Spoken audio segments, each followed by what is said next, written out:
Ayan guys, andito nga tayo ngayon sa Nam Chung Park. Yung area na yan is Olympic.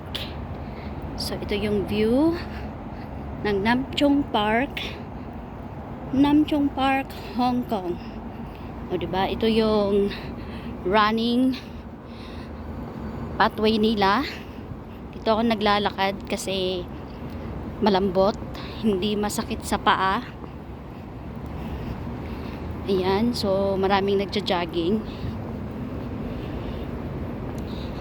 At medyo malamig ngayon, pero nakita nyo naman yung nagja-jogging is pinawisan. Pero ako is nag-jacket rin kasi nagbo-walking lang.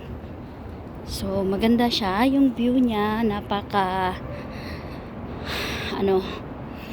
maganda sa katawan habang naglalakad kasi maraming puno.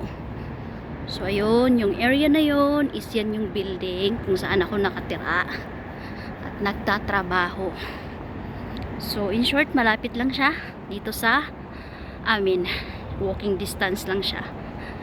Tamang tama, refresh tayo ng ating energy sa katawan. So ayan. Then yung area na doon is going to Shamshu po yan. Diba? So nakita nyo ulit yung lalaki. Yan, sa mga hindi pa nakasubscribe, please don't forget to subscribe. At para ma-notify din kayo sa mga bago kong upload na video, just click the bell button. Thank you for watching. Have a nice day.